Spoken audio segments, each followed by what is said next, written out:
We are buzzing with Beadle on this Monday evening. We're going to talk to her about the NBA's new trophies and who she thinks the worst possible person could be to have it named after. Of course, your Monday Night Football picks. BMatt has your anytime touchdowns. Might not see a lot of points, but we have good picks from SlopRules and DeadPresPicks. We are The Spread, brought to you by OddsChecker. Let's run the tape.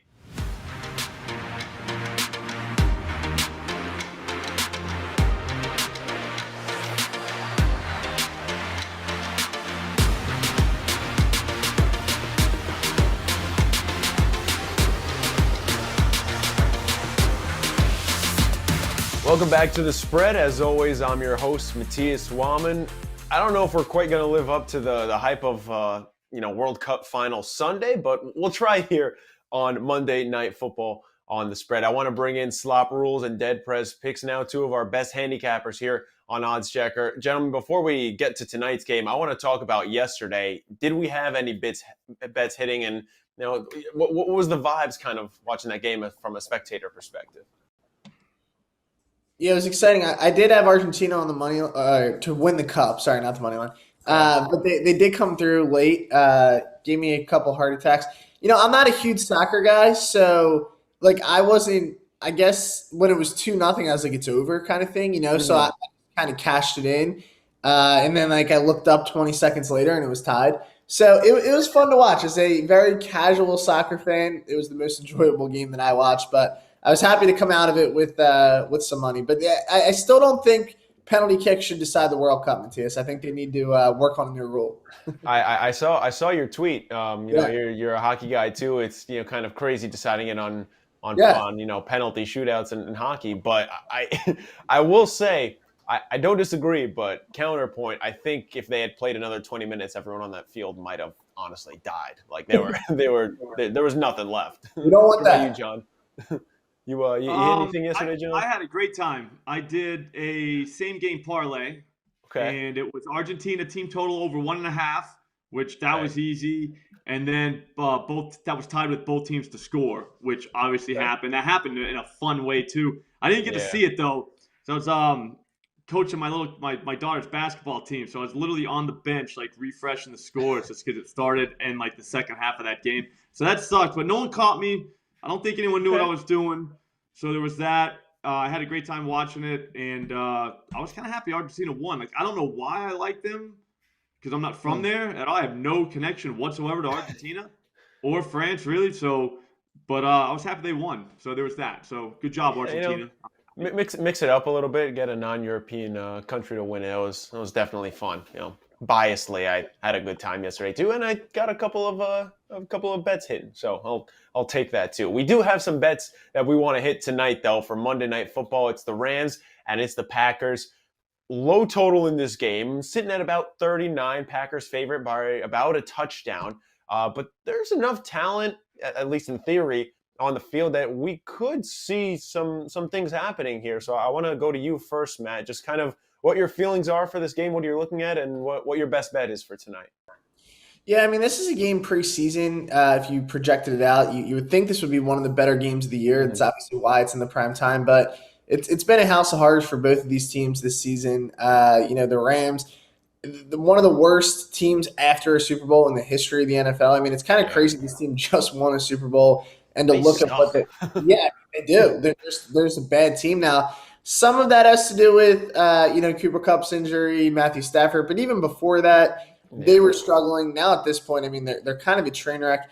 It's an interesting spot that Baker Mayfield kind of gets a second chance maybe in the NFL. I don't know what the future will be for him. But he looked good in that Raiders game. Again, that's not saying too much because it's the Raiders defense. So excited to see how Hope performed tonight. And then on the other side, it's been a struggle for Green Bay, a team who, again, last year, playoff team, right? They lost that home playoff game to the 49ers, but prior to that, they were seen as a team that could win the Super Bowl. And then you look up and after, and they're kind of a train wreck themselves. A lot of that has to do with the poor play of their offense, their defense. They just haven't clicked anywhere. So kind of two disappointing teams now in primetime tonight. I would lean with Green Bay on the side, but my best bet for the show, I'm going to go Aaron Jones anytime touchdown. So this is their best playmaker on offense. At the wide receiver position, they're fairly limited, even though Christian Watson has really come on as of late and kind of become Aaron Rodgers' favorite target. When you really break it down in the red zone, Jones and A.J. Dillon are their best weapons. Now, from a rushing standpoint, Aaron Jones has really struggled to score this year. He only has 2 touchdowns the entire season. A.J. Dillon only has 3, so they haven't really run the football great in the red zone particularly. But Aaron Jones through the pass, he has 4 touchdowns. That's where I think he's more effective. That's where in this game tonight, I think he'll be more effective. But I do like the fact that he can get you in multiple ways. So I like betting on guys who are not a pure runner, pure pass. He can get you in any way of the game. He's going to be on the field on third downs a lot. So I think Aaron Jones at some point finds the end zone. I do think there's more points scored than this number suggests. It's still Aaron Rodgers. They've had some time off. I think they bounced back nicely here in this week. So I think Aaron Jones, 2-score touchdown. You can get a plus money right now. Plus 125 is what I'm seeing. Good value, so I like Aaron Jones to get in the end zone. Yeah, we usually don't cover anytime touchdowns that much on this part of the show. We usually get to it later with BMatt, the architect for anytime touchdowns. John, I know I'm leaning towards the over. I don't know how you feel. Music to your ears. You're welcome. Yeah, it's pretty interesting. I was looking at some of those things too, Matt, just in terms of how good the Rams are in stopping the run in the red zone, how bad the Packers are at times at running the ball in the red zone. But I'm gonna go a different way. I'm gonna wait till after John goes though to tell you what I'm leaning. What are we thinking for today, Slop? I'm gonna go with, all right, this is crazy. All right, this is reckless, but we need something because this is not a great game. The total's 39.5. Like, we're going to need some action. Yeah. How about Cam Akers, over 55.5 rushing. Right now, that's actually money at DraftKings. It actually is down from -110, so that's bad. But we're talking about the Green Bay Packers here. They can't stop the run, all right, at all. There's only 2 teams worse than this season in opponent yards per attempt. So it's not like they can stop the run. So, like, the idea that, it's a Baker team, blah, blah, blah, like, they're not going to need to throw it anyways. They can just run the ball. Sean McVay wants to run it anyways. Like, that's what they always – the Rams are actually a running team. It's just, they have to pick up. Yeah, so I don't know. I think he gets 15 carries, 14 carries, somewhere in there. If he does that, I mean, we're looking at like 70-plus yards. I mean, just by math. It's just math. Like, I didn't make it up. But, I mean, 15 carries, the Packers give up 5 yards a carry. You do the math. I mean, we're looking good. But, no, I don't think that the Packers are going to run away from him either. So I think that it's he's not going to get game scripted out like he did last week against the Raiders. And he still carried the ball 10-plus times. It's just the Raiders can actually stop the run. But this week, all we need is just to hang around. They'll keep running the ball. We can just, quietly get our 55.5 and stuff a little cash in our pockets.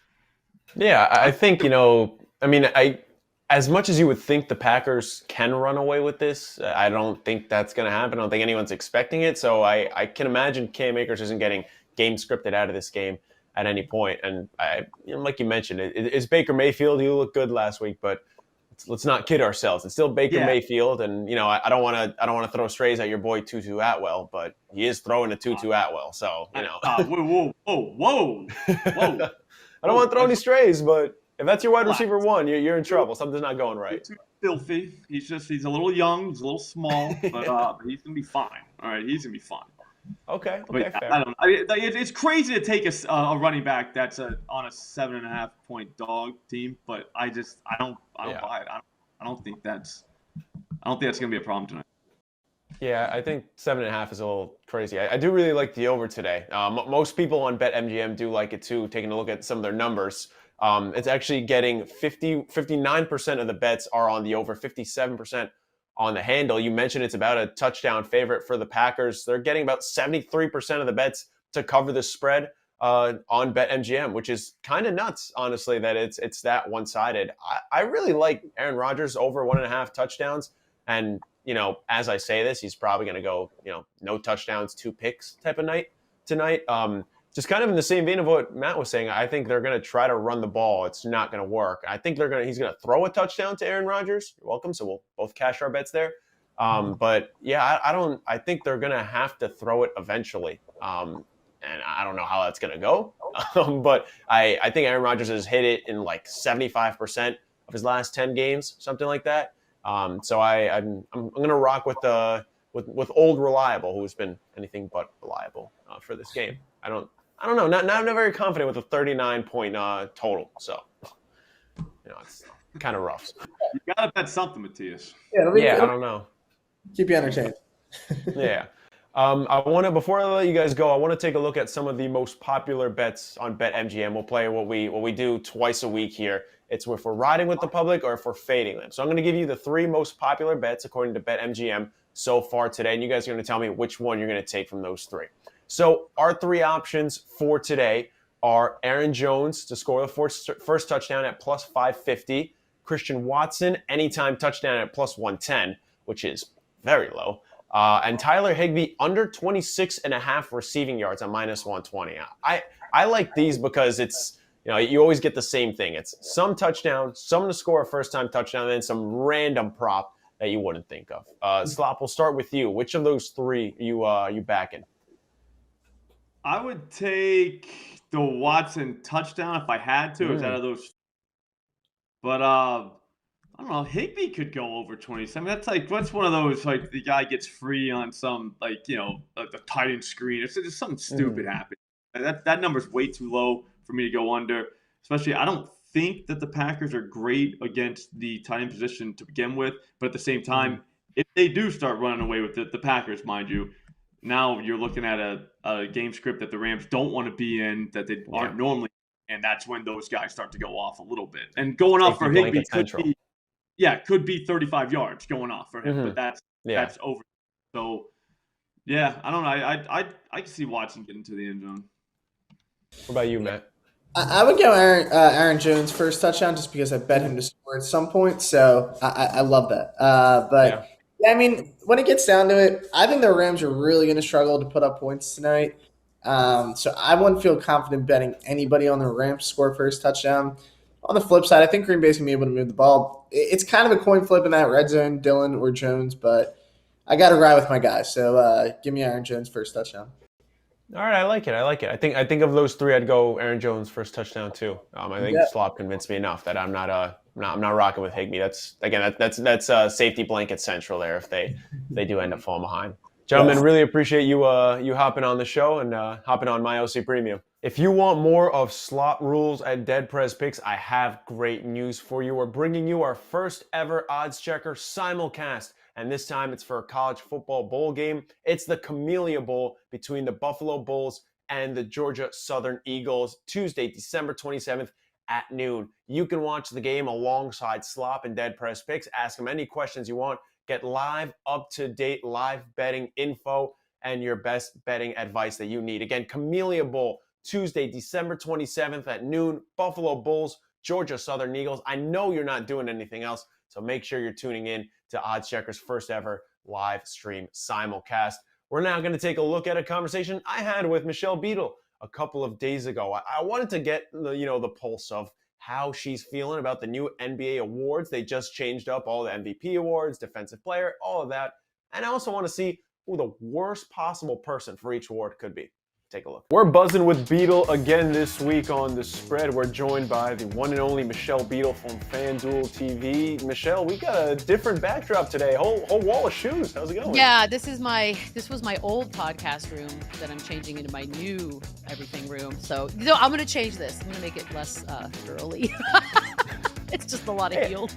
This is, if there's anyone that you wanted to send a message to for the holiday seasons on what they should buy you, I think this is a good message. Right? Like, I don't have black shoes, so there you go. Yeah, those might be basic. Michelle, we had some interesting news from the NBA in these last couple of weeks, and it wasn't Kyrie saying something completely unhinged or LeBron asking people, why. They're not asking about questions, or if he's saying to read books, things like that. It's not the usual stuff. The usual. We did have some unexpected news, and that was, the trophies being renamed and just completely rebranded in the NBA. This is not exactly something I expected. I thought, they might dedicate some more resources to League Pass, actually working on your phone or things like that. But I digress. I thought this could be an interesting time to ask you a couple of questions about each trophy. I want to, get your opinion on each one, what you think. And I also want to ask you who the worst possible person for each award could be. Yep. Ready to roll? I'm ready to go. Okay, so we're going to start with the one that they probably got the most right. Also, disclosure, they did not give the trophy naming rights to anyone who has the most awards for any of the trophies they're named after. Which is interesting, isn't it? Yeah, that's interesting. Yeah, it's weird, but yes. So let's start with the MVP award. It's now the Michael Jordan MVP award. He's at worst the second best player of all time. What did you think about this? That to me was a no-brainer. That's probably the only one that just felt, or maybe for me personally, it was the only one that I was just like, yes, I have zero, even half fraction percentage points of a doubt that this is what it should be called. What I do love about it also is it just will continue to reignite the debate of who is in fact the best player of all time. So it's almost like the NBA just did a monster troll job on all of us the rest of our lives. Thank you guys. Yeah, they really did, honestly. And it's funny because at this point, obviously you can't name a trophy after someone who's still playing, but what's left for LeBron when he retires? Well, that's the thing, isn't it? Like, I feel like he's going to want something, and now are we going to rename all of these again? I hope not, because then it just gets real weird and flaky. Yeah. It's like, someone won the one defensive player of the year and then someone won a different defensive player of the year. It does get weird. I agree. Yeah, it's real flaky, real fickle. So who is your worst candidate for a blank MVP trophy? When I was thinking about some of these, they got personal for me. This one is probably the most personal for me because it goes back to the 2017 Western Conference Finals. I was lucky enough to be working that. It also was between my favorite team of all time, the San Antonio Spurs, and the Golden State Warriors. And it is the game for me that will always be known as the day Zaza got away with attempted murder. And I will name Zaza Pachulia the MVP award for his one flagrant move causing the demise and ultimately departure of one Kawhi Leonard as a San Antonio Spur. Well done, Zaza. It's crazy how a little closeout changed NBA history. Full disclosure for anyone watching, Michelle and I are both Spurs fans, so this is like public enemy number one for us, honestly. Sure. Anytime I see him, I'm like, yeah. I went in a little bit of a different direction. I went with the Elgin Baylor MVP award. He finished second for MVP twice. Fantastic player, obviously, one of the top 50 players of all time. This man averaged 34, 19, and 5, and 34, 14, and 5, and lost both times. That's kind of crazy. Both times. That's wrong. Yeah, I like that. You're doing like sort of a justice for somebody who was, okay, I like that. Well, I'll let you ponder on that when I get to my other ones. Okay, good. That might be my only justice one, honestly. Next award is the Jerry West Clutch Award. He was a clutch player, but he is mostly known for how many times he missed out on winning championship trophies. Who is your candidate for worst possible award named after for MVP for clutch? It's funny to me because this award and the I think Sixth Man Award, from listening to all the talking heads in the last week, are the ones most disputed with their namings. For me, again, as a San Antonio Spurs fan, I'm going to give it to James Harden for his illustrious play in the Game 6. It was a series in which ultimately the Rockets went on to lose, Spurs went on to win. He had 10 points, 2 of 11 shooting. This was the year in which James Harden played his usage rate through the roof. He was partying like a rock star, and that nothing spells clutch quite like that. My Manu blocking him from behind on the 3 has been my Twitter petter for I think the last 4 years, and don't plan on changing it. It's how I think of James Harden to this day. Yeah, no, that's fair, honestly. He won a different award later in the show that we'll get to if you can guess what that might be. I went with Brandon Jennings here. First of all, because it'd be hilarious for Brandon Jennings to have an award named after him. I looked this up. I wanted to look up who the worst clutch player was of all time. Apparently it's Brandon Jennings. In the last 5 minutes of NBA games, he shot 27% from the field, 24% from 3, and he was a minus 71, which honestly is just impressive. Like, I don't know. That's how actually possibly do that. -71. That's really bad. You know what's funny? When I initially started to do this, I started to go down the road of like, all right, let me look at actual numbers. And it was kind of crazy, some of the names. And it also depends on how you define clutch, and it has different ways. But it was like Dwayne Wade. Like, there were names on this list of, quote, bad clutch players that I was like, well, now that's just going to confuse people. If I say Dwayne Wade, they're like, well, wait, Dwayne Wade was a great player. You're like, yeah, but clutch. Could be outside your house with pitchforks, probably. Exactly. I'm not going down that road. Nope. All right, I like that one. Before we get to our third award, honorable mention goes for like 2010 LeBron James, just what the media thought wasn't clutch, because he was making the right play, passing to Mario Chalmers and Chris Bosh. But that's a conversation for another time. Yeah, that's a whole other debate. Okay. For Defensive Player of the Year, you have Hakeem Olajuwon, who is rightfully named after him. Who is a bad award getter for the Hakeem Defensive Player? I don't know if this is on brand or appropriate, but it's definitely ironic. So for my Defensive Player Award, the naming rights will go to one, Tristan Thompson, who clearly does not know how to defend against pregnancy or any other cheating scandal whatsoever. So that is my Defensive Player of the Year award. we took this in very, very different directions. I love it. That is very funny. Right. Yeah, he can't defend against pregnancies or cheating scandals in general. So I like that.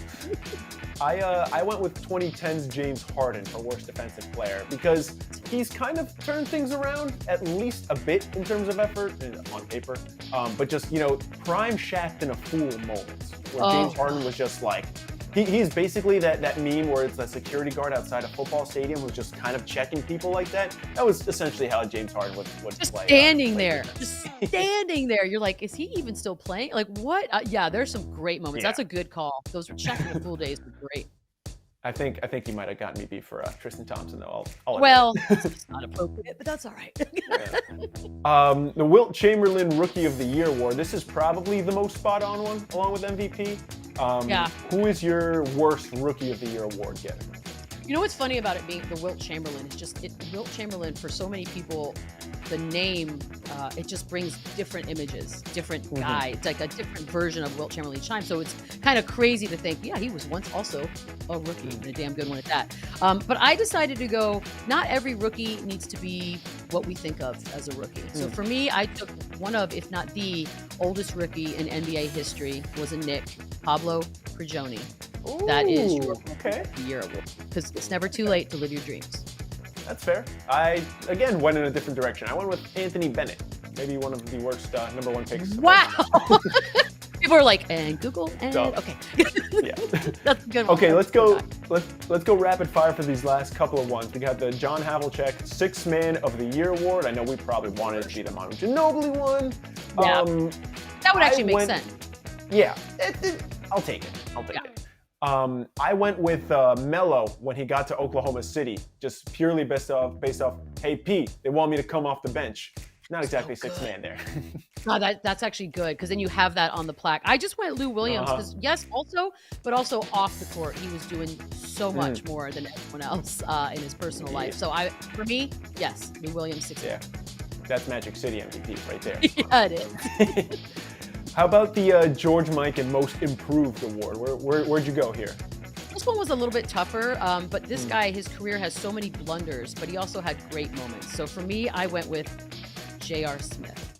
Because, between the soup throwing and the not knowing what the score was and all these moments, to actually becoming what seems like a great human being, a student, 4.0, golfer.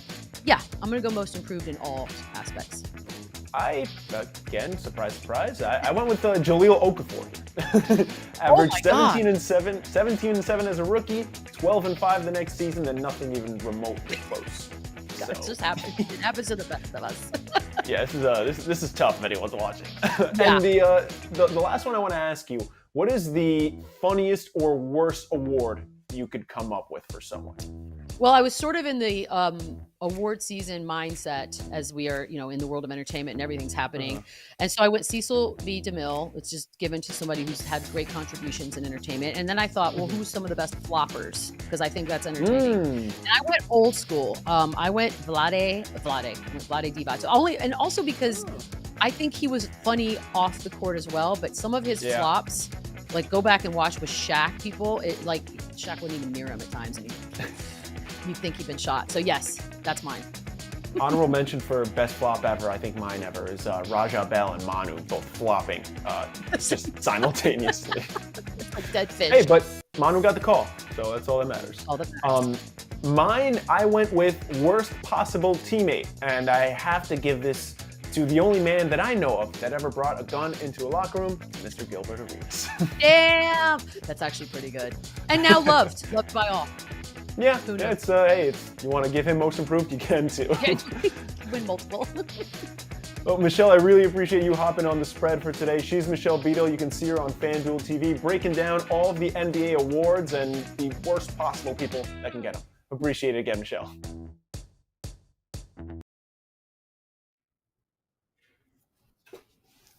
Want to tell you guys about an opportunity to win $500. I know you've heard it before. We're going to keep saying it because the holiday times are coming up. Hanukkah's already started. Christmas is right around the corner, and New Year's is right after that.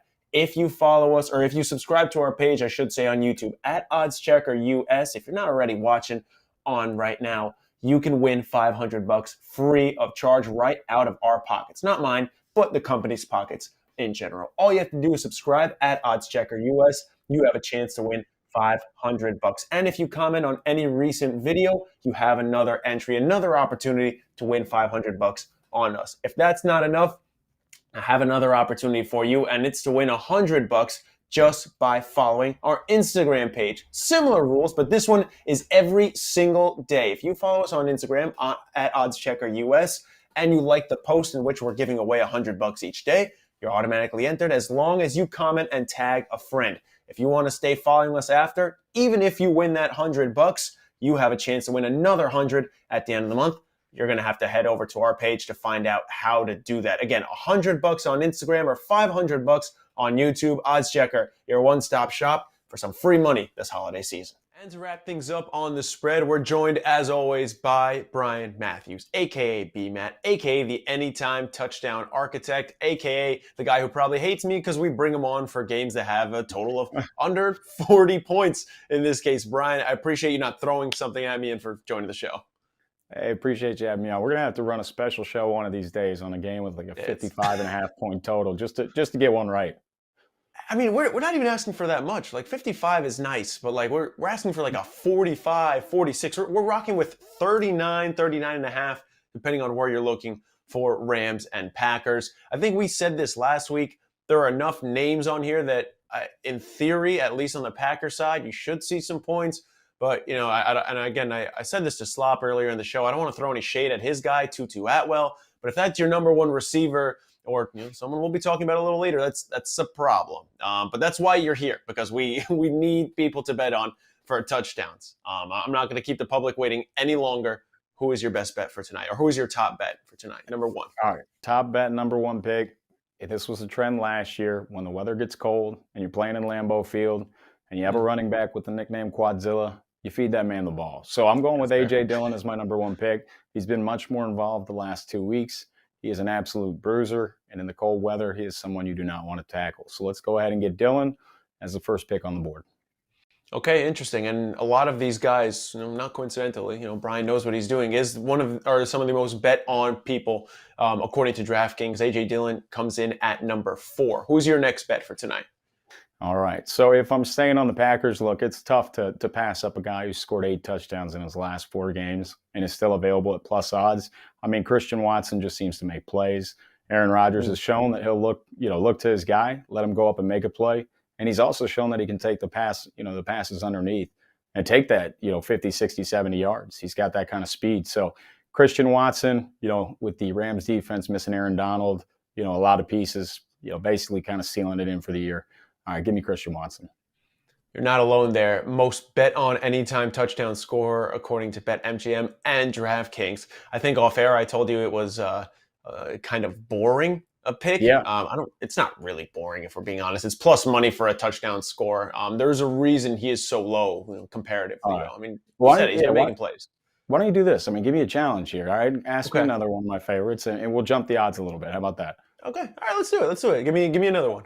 All right. How about this? Look, you talked about Tutu Atwell, and I know that you mentioned a guy that I might be talking about. Hey, look, man, if you watched the tape last week, you put it on, you saw that Baker Mayfield and Ben Skoranek showed that they had a connection and that he was going his way over and over and over again. So look, in a game like this, Rams, they're going to be tough, or Packers are going to be tough defending the pass. But I think Ben Skoranek might get in the end zone tonight. So I'll have that at plus 500 as my long odds. All right, so a little long odds, a little sprinkle on Ben Skoranek, aka Cooper Cup 2.0, aka the better Cooper Cup, according to some delusional Rams fans. No, I'm kidding. I got a couple for you too. I wanted to throw at you, see what you think. We do have some in common. I'm going with Aaron Jones instead of AJ Dillon. I know you said it's a safer pick for AJ Dillon. I just think that the Rams are very good at defending the run, just in general, obviously, but also really good at defending it in the red zone. I really like Aaron Rodgers over 1.5 passing touchdowns. This is kind of me speaking it into existence. Would you consider going Dillon and Jones here, or are you just picking one or the other? No, I like them both. I just noticed that in the cold weather, and just kind of looking in the past few weeks, Aaron Jones has seen less use on the ground. And I think when you're the Packers, and you're operating as 7-point favorites, kind of keeping the chains moving. That's going to be the goal tonight. In the cold weather, make that defense not want to tackle. But when you're looking at their playmakers, I mean, Aaron Jones and Aaron Dillon, right up there at the top. Yeah, I agree. That's fair. My number 2 pick is Cam Akers. You can get him at around plus 240. I believe the best book is FanDuel, but those have been swapping quite a bit. I know Cam Akers is less than inspiring, but this isn't. It's kind of a no-brainer. Like the Packers are very bad at defending the run. I think they're going to get chances there. And as good as Baker Mayfield looked last week, again, we're acknowledging the fact that this is Baker Mayfield. You're a Browns fan. I don't have to explain that to you. I just think that Sean McVay, being as smart as he is just going to try to take the ball out of his hands as much as possible. Of course, after a touchdown throw to Ben Skoranek. But I think Cam Akers has a good shot of punching it in tonight. So that was my other pick. Look, you look at where the Packers are weak defensively, it's against the run. And right now, you look at the running back group and, for the Rams, it's kind of the battle of attrition. Like, who else is left? So Cam Akers has now, kind of moved to the front after they, cut Henderson. So, hey, look, he's been getting a lot of work. I think, like we talked about in the cold, you're going to want to run the ball. So that's a good pick right there. I like that one. And kind of following in your direction here, I'm going with a long odds guy, kind of just to sprinkle some money on. I'm going with Robert Tonyan at plus 420, of course.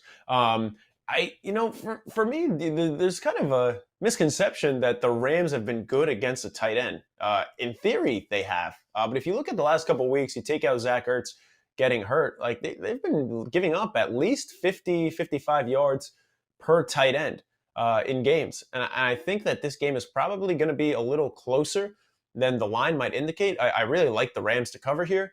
I don't think the Packers are blowing them out. I don't think we're going to get to a kind of scenario where it's midway through the third quarter and the Packers aren't going to throw it anymore. So I kind of like Tonyan to sneak in here, maybe grab a touchdown. We don't have to talk about the fact that he doesn't get any red zone looks. But hey, that's why we're sprinkling in his long odds. Hey, look, I'd tell you that's crazy, right? But we've seen the touchdown scores from this past week. We got Peyton Hendershot. We got a ton of regular names coming out. So as far as touchdowns, man, I'd love to tell you that sounds wild. But another guy that I was considering, and I mentioned this to you. Not an official one, but the odds would be very nice on this. Baker Mayfield. You just never know with him. Seems like he's always capable, close to the goal line. He's scrappy. Let's see, maybe he gets a quarterback sneak down there. What are your feelings towards Baker Mayfield these days? Hey, look, Baker's he's now on his second team since the Browns. He was here for a little bit. I've got I don't think I have too many feelings on Baker Mayfield. When you're a Browns fan, you can't. I mean, we've had 30 quarterbacks in the last, 15 years. So, if I had, kind of feelings when each one of them left, I don't know that I'd be a football fan anymore. I'd be defeated and dejected. But, as Browns fans, the saying is there's always next year, and we almost always win. So we'll stick with those ones for now. Yeah, that's fair. I think if you got hung up on every quarterback that left you over the years, your therapist would be running overtime on you at this point. I definitely need one.